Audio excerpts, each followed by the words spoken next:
திராவிட முன்னேற்ற கழகத்தின் சார்பில் தலைமை தேர்தல் அதிகாரியிடம் இன்னைக்கு ஒரு மனுவை அளித்துள்ளோம். எது தொடர்பாக இந்த மனுனா, தேர்தல் ஆணையம் தேர்தல் அறிவிக்கும் போது ஒரு விஷயம் சொன்னாங்க. அதாவது ஒரு கட்சியினுடைய நற்பெயருக்கு களங்கம் விளைவிக்கிற மாதிரி கட்டுக்கதைகளை செய்தியா வெளியிடக்கூடாது. அவர் வெளியிட்டால் அது தண்டனைக்குரிய குற்றம். அதுபடி ஐடி ஆக்ட் படி 69A and 79(3)B படி நடவடிக்கை எடுக்கலாம் அப்படின்னு இருக்கு. பத்திரிகை நாளிதழ் நேற்று தினம் ஒரு செய்தியை வெளியிட்டிருந்தது. எப்படின்னா, அதிமுகவுக்கும் பாரதிய ஜனதா கட்சிக்கும் இடையில திரைமறைவுல ஒரு டீல் நடக்குதுன்னு ஒரு பொய்யான கட்டுக்கதையான ஒரு செய்தி. இது அதிமுகவினுடைய தொண்டர்கள் மத்தியில, பொதுமக்கள் மத்தியில மிக குழப்பத்தை விளைவிக்கிற செயலாகும்.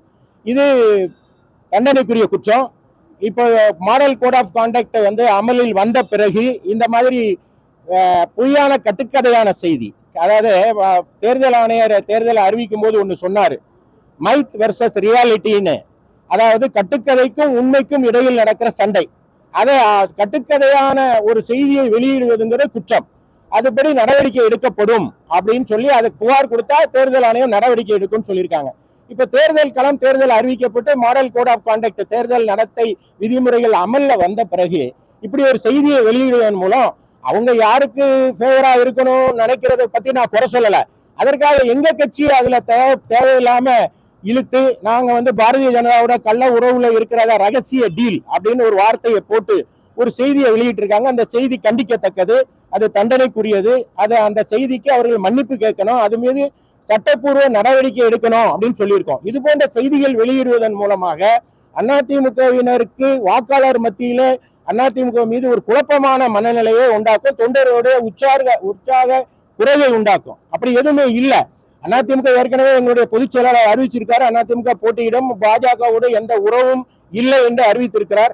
அதற்கு பிறகு இப்படி செய்தி உள்நோக்கத்தோடு வெளியிடுவதுங்கிறது கண்டனத்துக்குரியது.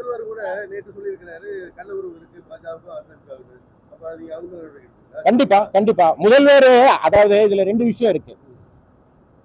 ஒரு அரசியல் தலைவர்கள் இன்னொரு அரசியல் தலைவரை பற்றி உள்நோக்கத்தோடு தனிப்பட்ட வாழ்க்கையை விமர்சிக்க கூடாதுன்னு இருக்கு. அதே நேரத்தில் பத்திரிகைகள் இது மாதிரி கட்டுக்கதையை விடக்கூடாதுன்னு இருக்கு. ரெண்டும் கண்டிக்கத்தக்கது தான். கண்டிப்பா கொடுப்போம். அது உரிய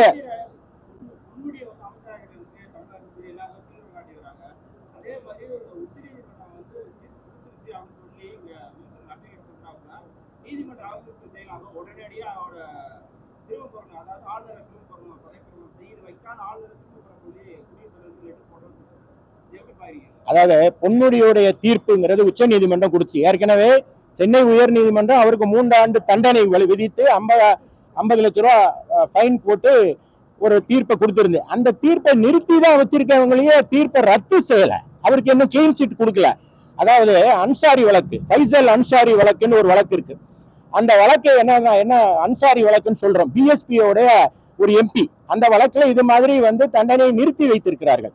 அவருக்கு என்ன பண்ணிருக்காங்க அப்படின்னா, அவருக்கு வாக்களிக்கிற பாராளுமன்றத்துல கலந்துக்கலாம், வாக்களிக்க கூடாது, அதே நேரத்துல எந்த பெனிஃபிட்டும் பெறக்கூடாதுன்னு சொல்லியிருக்காங்க. இந்த வழக்குல, பொன்முடி வழக்குல எதற்காக இந்த தீர்ப்பை அவங்க கொடுத்தோம்னு சொன்னாங்கன்னா, அந்த தீர்ப்புல சொல்லியிருக்காங்க, அந்த திருக்கோவிலூர் தொகுதிங்கிறது அன்ரெப்ரசன்டடா இருந்துடக்கூடாதுங்கிறதுக்காக இந்த தீர்ப்பை நாங்கள் நிறுத்தி வைக்கிறோம். தண்டனை தீர்ப்பு, கன்விக்ஷன் சென்டென்ஸ் ரெண்டு இருக்கு.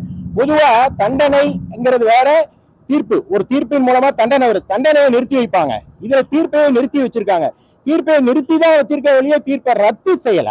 அதனால அவருக்கு கிளீன் ஷீட் கொடுக்கல. இப்போ ஒரு பூனை இருக்கு, அது திருட்டு பூனைன்னு தெரிஞ்சாச்சு, அது பிறகு அது பாலுக்கு தோழனா வைப்பாங்களா, பாலுக்கு காவலா வைப்பாங்களா? அப்படி வைக்க முடியாது. அவ்வாறு வைத்தால் அது தவறு. இப்ப நாங்க என்ன சொல்றோம்னா, ஒருவேளை இப்ப கவர்னர் மறுத்திருக்கதா செய்தி வருது. கவர்னர் ஒருவேளை பதவி பிரமாணம் செய்து வைத்தார்னா அது சட்ட ரீதியாக ஏற்கத்தக்கது அல்ல. ஏன்னா இப்போ கவர்னருக்கு 164ல நியமிக்கிற அதிகாரம் இருக்கு. முதலமைச்சர் சொன்னா அவர் பதவி பிரமாணம் பண்ணி வைக்கணும் அப்படிங்கிறது சட்டம். ஆனா கவர்னரோட பிளஷர்னு ஒண்ணு இருக்கு. கவர்னர் அதை அக்செப்ட் பண்ணணும், அவர் மைண்ட் அப்ளை பண்ணணும், இவருக்கு கொடுக்கலாம் அப்படின்னு அப்ளை பண்ணணும். நீதிமன்றம் என்ன சொல்லியிருக்கு, அவர் யோக்கியர்னு சொல்லிடுச்சா? இல்ல, தீர்ப்பை நிறுத்தி வச்சிருக்கு. எனவே அவருக்கு பதவி பிரமாணம் செய்து வைக்க முடியாதுங்கிறத ஒரு வழக்கறிஞராக என்னோட இன்டர்பிரேஷன். ஒருவேளை பொதுவா கவர்னரும் திமுக பேசிக்குவாங்க, அதுக்கப்புறம் ஒன்றும் நடவடிக்கை இருக்காது, வாயில வார்த்தைகள் தான் இருக்கும். ஒருவேளை பதவி பிரமாணம் செய்து வைத்தால் நீதிமன்றத்தை நாங்கள் நாடுவோம். ஏன்னா அது வந்து கோரண்டை ஃபைல் பண்ணுவோம். அப்படி பண்ண முடியாது. ஏன்னா ஏற்கனவே அவர் மீது ஊழல் வழக்கு. இப்போ ஃபைசல் கேஸ் நான் சொல்றேன் இல்லையா, அன்சாரி கேஸ்ல அவர் மேல குண்டாஸ் ஆக்ட் தான்.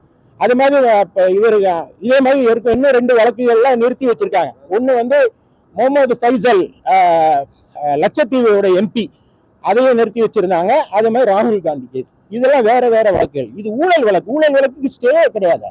அப்ப என்ன விஷயத்துக்காக உச்ச நீதிமன்றம் இந்த தீர்ப்பை கொடுத்துச்சுன்னா, அன்ரெப்ரசன்டா ஒரு திருக்கோவிலூர் தொகுதி இருந்துடக்கூடாதுங்கிறதுனால அந்த வழக்கு பட்டியல வரிசைப்படிதான் வரும். அது வேற அங்க காலியா இருக்கக்கூடாதுங்கிறதுக்காக இந்த இடைக்கால தீர்ப்பை இந்த தீர்ப்பை நாங்கள் நிறுத்தி வைக்கிறோம் என்றுதான் சொல்லுறாங்க. ரத்து செய்து விட்டதாக அர்த்தம் ஆகாது. இல்ல, புகழேந்தி வந்து அதிமுக மெம்பரே இல்லை, அதாவது சிம்பிள் ஆக்ட் பேரா 15 ஒன்று இருக்கு. ஒரு கட்சியோடைய சிம்பிள் ஃப்ரீஸ் பண்றதுக்கு என்னென்ன வழிமுறைகள் இருக்கு. அதுல கட்சி வெர்டிகலா ஸ்பிளிட் ஆனாதான் சிம்பிளா ஃப்ரீஸ் பண்ண முடியும்.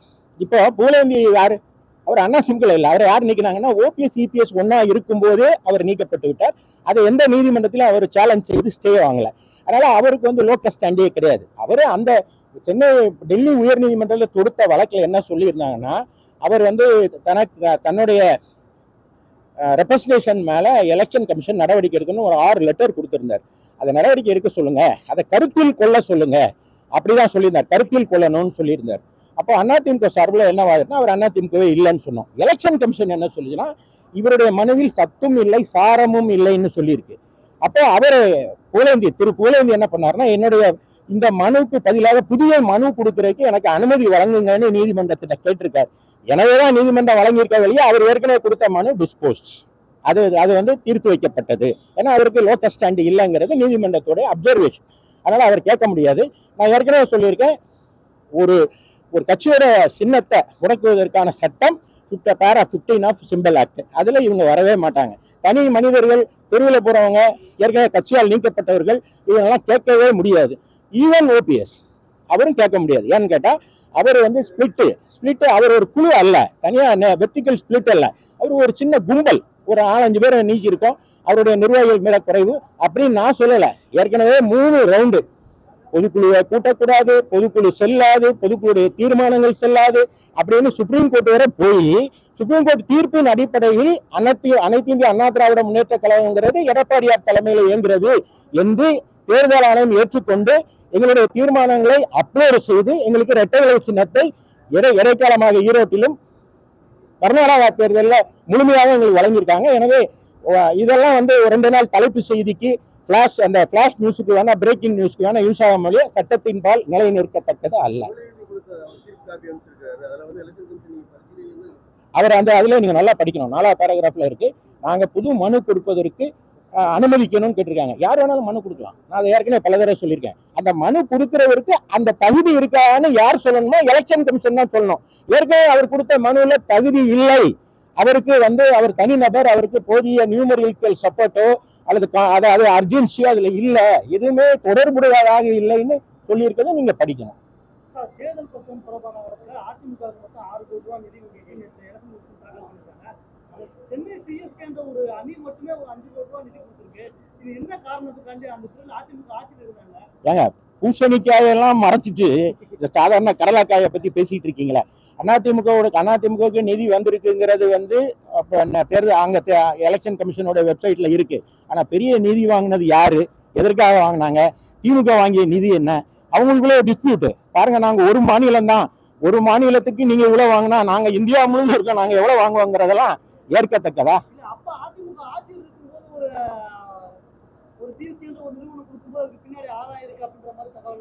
இல்ல, இதுல அதான் நான் ஏற்கனவே சொன்னேன். நீங்க இப்ப திருப்பியும் உங்க கண்ணுல இருக்க துரும்பை எடுத்து போட்டுட்டு எங்க மேல இருக்க குற்றத்தை சொல்லுங்க. நீங்க என்ன சொல்றீங்கன்னா, இவ்வளவு பெரிய நிதியை வாங்கினவங்களை பத்தி ஏதாவது கேள்வி கேட்டீங்களா? முதலமைச்சர் ஏதாவது அதை பத்தி பேசுறாரா? முதலமைச்சர் அதை பத்தி இதுவரை ஏதாவது சொல்லியிருக்காரு? திராவிட முன்னேற்ற கழகம் அதை பத்தி கருத்து ஏதாவது சொல்லுதா? அவருடைய தலைவர் ஏதாவது பேசியிருக்காரா? யார்கிட்ட வாங்கியிருக்கீங்க? லாட்டரி மார்க்கெட் வாங்கியிருக்கீங்க, வாங்கலாமா? தடை செய்யப்பட்டிருக்கு. அது இப்போ நான் சொல்றேன், தமிழ்நாடு ஒரு சட்டம் ஏற்றுச்சு, ஆன்லைன் லாட்டரி. அதுக்கு இன்னும் அப்பீலே போல, தெரியுமா? அந்த சட்டமே வலுவற்ற சட்டம்னு தள்ளி வலுவற்ற அரசாங்கம், ஒரு பொம்மை முதல்வர் எனவே அந்த சட்டமும் வலுவற்றதாக இருந்ததனால நீக்கிச்சு. அதனால பல்வேறு இழப்புகள் இருக்கு என்பதையும் நீங்கள் பதிவு செய்து கொள்ள வேண்டும் என்று கேட்கிறேன்.